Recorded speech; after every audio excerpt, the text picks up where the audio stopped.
don't know when you all first started playing this crazy game that we all love so much. I think I was probably 10 or 12, and I was using my dad's clubs, which is okay, except he's about 5'8" and I'm 6'5", so they were not exactly custom fit for me. But I don't know if you have recollections of 50 years of golf or more, but our featured guest here today does. His name is Joseph Bronson. His book is called Pardon Me. Par is in capital letters. 50 years of golf, one hole at a time, and he joins us from out in the Pebble Beach, beautiful part of the world. Joseph, how are you, sir? I'm good, thank you. Yep, I live on the 13th hole at Spyglass Hill. Oh my goodness, why are we not doing this interview at your place? Here. Should be doing it here. In fact, I just I'm a member of Monterey Peninsula Country Club, and I just returned from the range. Well, now you're just rubbing it in, I Okay. think, for the most part. How long have you been out there, and how in the world did you decide to become a member at such a desirable place like Monterey Beach? Well, that's a little bit of luck because I've been here. We bought this. This is our second home, and we've been here since 1994, which is the probably the best decision I ever made because our other home is in San Jose. It's about an hour and 20 minutes away, so it's really good. And you get a complete change in climate because here we're we have a microclimate very similar to San Francisco, whereas San Jose is can be hot. Yeah, I would think so. And being out there in, I think, what many people would consider to be golf heaven is, I think, a further indication that this game is not only in your blood, I think it's part of your very DNA. So take us into your love of the game and how it led into writing a book that's, it's got such a cool retrospective feel to it. Yeah, thanks. It's actually my third book, Yeah. uh, and I really am kind of proud of this one because, first of all, it's got pictures in it for the first time, and we really covered a bunch of. It's kind of like golf changed the channel, and boom, you get a whole new perspective on something that you wouldn't ordinarily think about, like writing a chapter on slow play, writing a chapter on golf balls. Who does that? But we cover all different aspects of the game, and also uh, I put together what I consider to be a golf course of the hardest holes that I've ever played personally, and they're all from all different courses. And in this book, we covered par threes. So the first hole, par three, it's hard for people to even think of a first hole that's a par three. There's not too many of them, particularly the famous courses, but the one that's in the book is Royalism in St. Anne's, which is a open championship venue. And so you go on like that throughout the situation.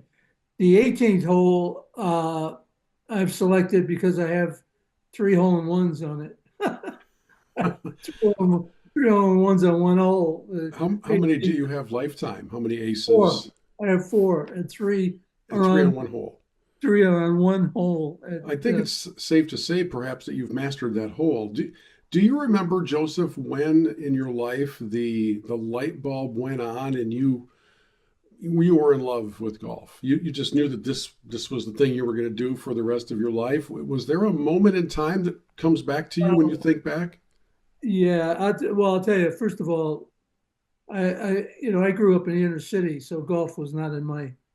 You said you started when you were 10 years old. For me, I never saw. I wasn't going to see a golf course. I lived in the inner city, and I grew up playing sports. Baseball, football, and basketball, and a lot of basketball.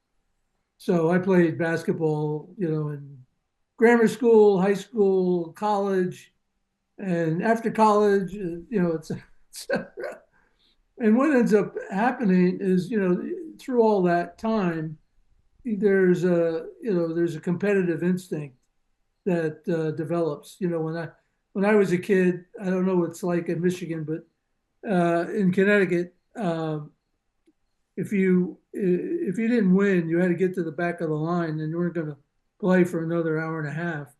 So the idea was you had to keep winning, stay on the court. So you develop quite a series of competitive juices, and uh, and I never played around golf until I entered my business career as a young CPA type, and I had to play. And in fact, it was a very nice club um, in New York, and I never had touched the golf club and shot an incredible amount.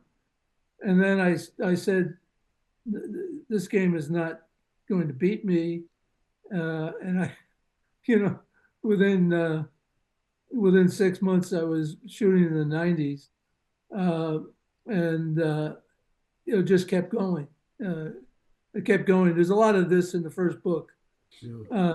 about how I came to all of this, but for me, golf is like my daughter-in-law is a yoga teacher, so she's constantly trying to get me to do yoga stuff, and I say, look, golf is my yoga. It enables me to kind of tune everything out because I believe that golf is mostly mental. There you see so many different swings that are successful. I remember playing with Gary Player once, and I would say I didn't have the greatest swing of all time. Uh, but Gary Player said to me, he says, it works. So keep doing it, So Well, there has to be some just unique. improved from that swing, but at the time it was a lot of fun. There's got to be a pretty unique story leading to you playing with Gary Player. How did that come about? It doesn't just wander Well, up and look for a game. yeah, well, in business, I ended up at the top of my company, uh, and none of the other executives played golf. So Well, I got all the invitations. I could tell you, I've played in probably over 100 pro-ams. So, we would get all kinds of, I would get all kinds of offers. We were a multi-billion-dollar company and, very successful. So it gave me a lot of opportunity, which is how I was able to have all these wonderful experiences playing all over the world. well, So it was, it's interesting, Joseph, because you do have this rich tapestry of experiences, and you've been able to rub shoulders with some of the game's great players. It's interesting to me that in your book, Pardon Me, you do take time out to address some of the, I guess, the hotter button issues in the game today because you've seen a little bit of everything. So let's talk about a couple of those. Like, let's uh, talk about pace of play. It is the bane of every golfer's existence, and no golfer that I've ever met has ever said to me, yeah, I'm a pretty slow player. Nobody thinks they're the problem. How do you see this issue? yeah, it's really complicated in a sense, and cover a little bit of it in the book. First of all, the golf course itself, the way they manage it, that's number one. You have to send people out every 10 minutes, and a lot of places send people out every 8 minutes. And the first time somebody loses a ball, you've got a backup that starts immediately.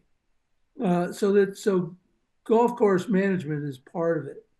The other part of it is the concept of entitlement.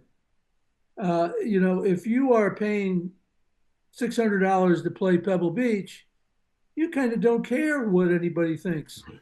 Right. I want I paid $600 and I'm going to do whatever I damn well please, which is not right, but it is what it is. And because you've paid $600, the Pebble Beach company is not going to hustle you along, tell you to move. They're going to provide feelers, but they're not going to do anything about it.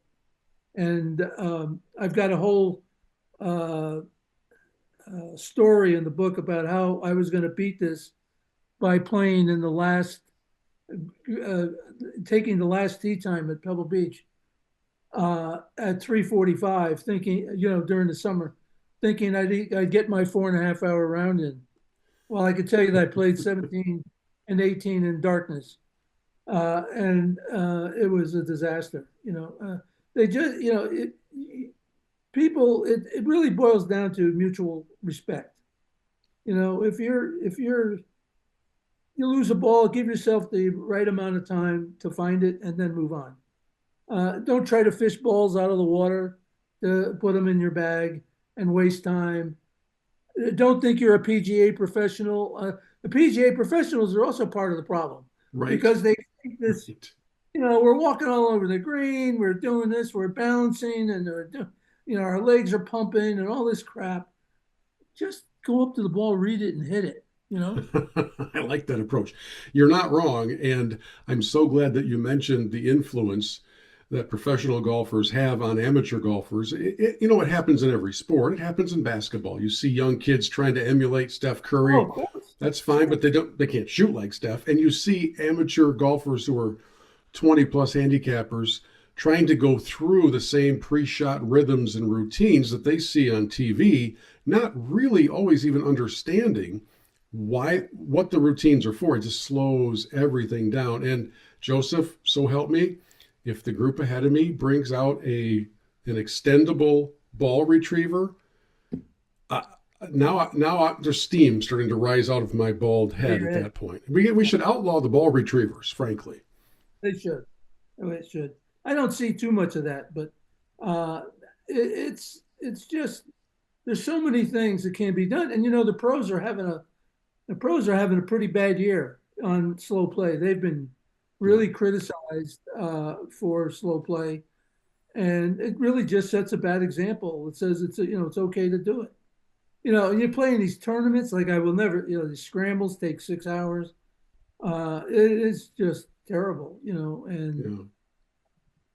How have you seen this game evolve? In the tracking of history, we talk about BC and AD.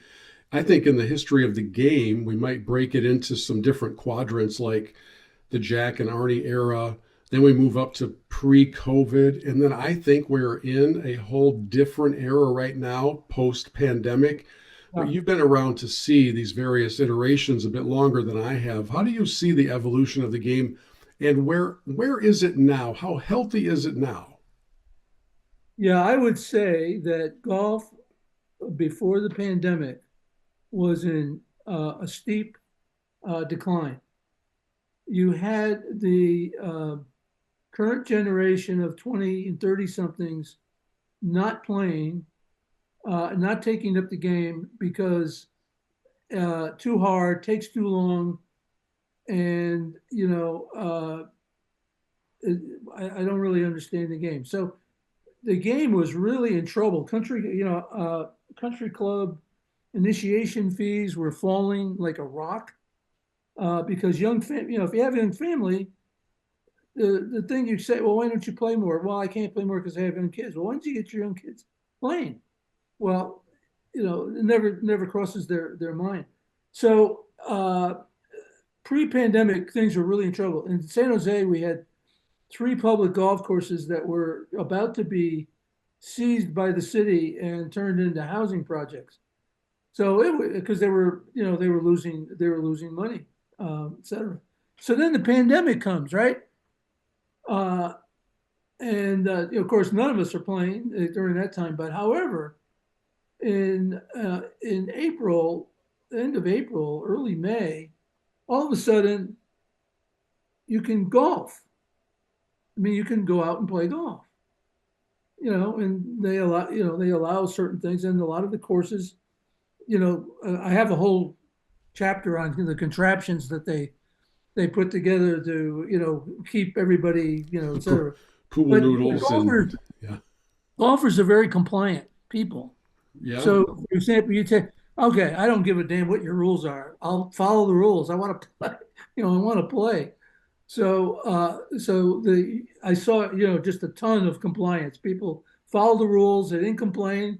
They didn't whine, and they were out playing. We might have whined a little What's bit. happening is that the millennials and young people, hey, I can actually go outside and do something.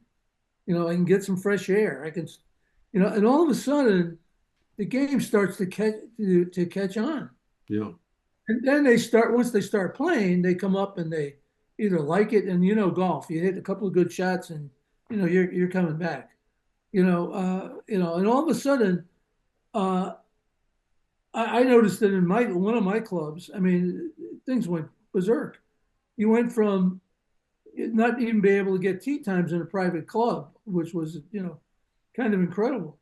And it's just it's continued. It's actually continued because I think the game is as healthy as I've seen it probably in 15 years. And Yeah, of course, I and think of you're course, right. Tiger was very helpful because he provided, excitement and kind of the everyman approach, to the game, and a real competitor with incredible skill and a loyal, a great following. So that, a couple of big stars really, uh, also enabled the game to flourish. Yeah, yeah, you're And absolutely right. and You I know, think, it's I think we're, really rocking and rolling now. So I think it's healthy. And then the other thing that I don't know if you said, I spend a lot of time because the book sales are all for collegiate golf, mm, amateur collegiate golf. So if you're a university and you want to sign up, I donate all the proceeds of the book sales to universities and the first tee program. So so I spent a lot of time uh, with the kids. Um, Fortunately, they let me play with them. They're driving at 320 yards, uh, way past me from the back tees. But anyway, we're getting a whole new crop of really the collegiate scene is really feeding the professional game big time. Really, really good players. yeah, it's sort of like, in fact, I was communicating with a younger friend of mine today, and he said when I was growing up and I played golf in high school, we were the nerds. We were the chess club, we were the band kids, we were the nerds. And he said now there are more players going out for golf in high school than they could possibly have on the team, and it's become cool, which is so encouraging for me to hear as somebody who works in this industry and somebody like you whose passion is this game. Is there in the final few moments that we have left, Joseph, is there anything that concerns you about where we are right now with the game? Is there anything that you see on the Well, horizon as somebody who has studied it? the professional game is broken with this LIV thing and remains broken. And fortunately, the PGA has gotten the upper hand, which I personally think is a good thing. But I miss the likes of, which I think is a crime, and I write about it a lot in my blog post. The John Rahms, the Brooks Koepkas. I mean, these are outstanding players who are no longer have a reputation. Nobody knows how Dustin Johnson is playing. And these guys, and I don't criticize. I mean, I don't criticize them. They made a decision that essentially says, "Well, I have all the money in the world that I ever need. My family will be fine, and I can play when I want." And but your reputation as an outstanding professional and potentially number one, or certainly in the top five, is gone. Is gone. John Rahm was a number one player. I enjoyed watching him, and I miss him. And he can't do it in the majors. I mean, he tries, but you don't have that level of, golf at that level is so intense. I mean, it's so intense. The skills are so great that it's all mental at that level. And these guys are, the guys that are winning, the McElroys and the Schefflers, they're out there competing every week, grinding against each other, knocking each other around. The John Rahms are not. They're sitting back collecting money, and they're not going up against the Scotty Schefflers of the. Even though that tour's got good players, but you know, the only guy that's made some noise on that tour is Bryson DeChambeau, who I have a lot of time for, and I miss him. I wish he was back Yeah. on tour.